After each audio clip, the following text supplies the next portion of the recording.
Okay, hello everybody. I wanted to make a quick video to review this last portion of the study guide because I think there's a little bit of confusion in class.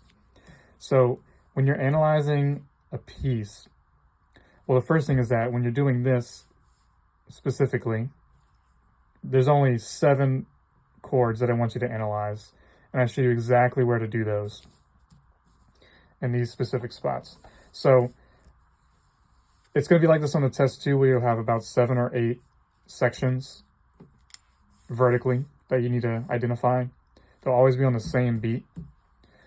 And so if you look at the first one, what you want to do is figure out what the chord is first. Is it an E chord? Is it an A minor chord? You want to figure that out first. So we know that we are 1 sharp, and if we're in major, we're in the key of G. So the first chord, if we look at the pitches, watch out for bass clef. We got a G here. We have a B here and a D here. So G, B, D is a major triad. It's a G major triad. So in the key of G, this is just a 1 chord. And people are asking, how do you know what inversion it's in? Well, just like with our normal examples, usually you saw it something like this.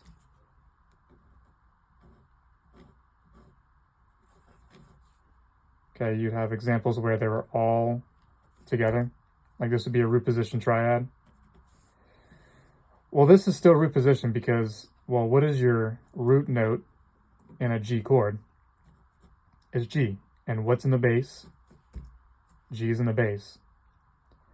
So if your root note is in the bass, you know that's a root position chord, and so this is just a 1 chord without any figured bass needed on the side because it's just root position. Okay, so if you move on to the second one, you have an E, a B, an E, and a G. And so if you stack that in thirds, you're going to get an E minor chord. Okay, and so maybe a little bit out of order. Usually you would see it as just E, G, B, but we have E, we skip B, we skip G, we have a B, E, and then your G is up here. Okay, so that kind of confused people.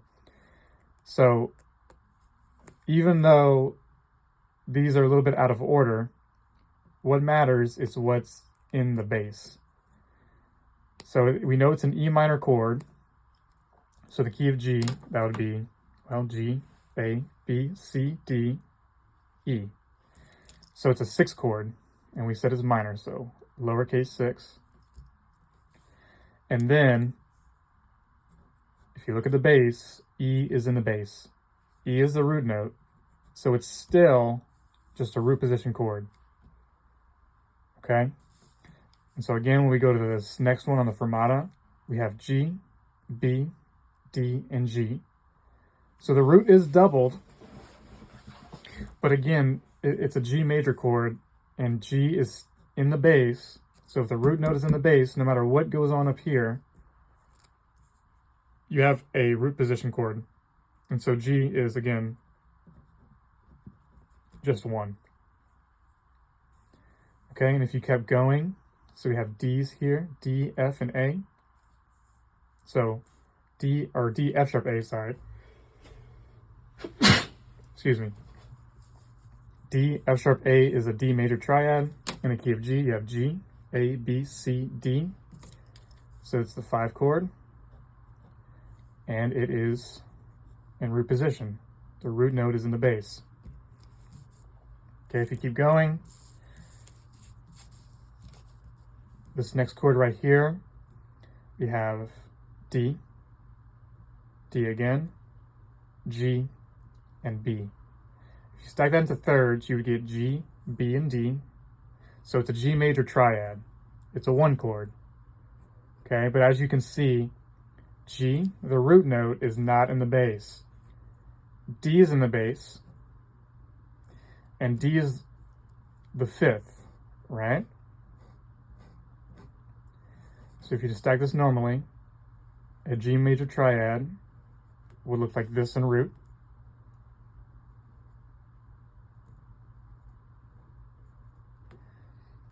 And it would look like this in second inversion where D is in the bass.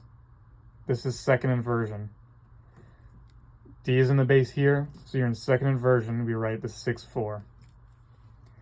And you get to the last beat, you need to consider all of the notes within this beat. So what I mean by that is you have D. So you have D here. You have an A. F sharp, this also counts as within the chord. And then a C. Okay? If you were to stack this in thirds, you would get D, F sharp, A, and C. You have 4 notes in that chord. That's how you know that you're dealing with a 7th chord. All right, so your root note is going to be D, and D is in the bass, so you know that it's going to be in root position. But you also know it's a 7 chord. D, F sharp, A, C. If you want to check it, is a dominant 7 chord, so in Roman numeral analysis, you just have to write Roman numeral 5 and a 7. And then if you check this last chord on your own, you'll realize it's a root position 1 chord. So, altogether, we went through a 1, minor 6, 1, 5, a 1 in second inversion, a dominant 5 chord in root position, back to a root position 1 chord. Hope that helps. Let me know if you have any questions.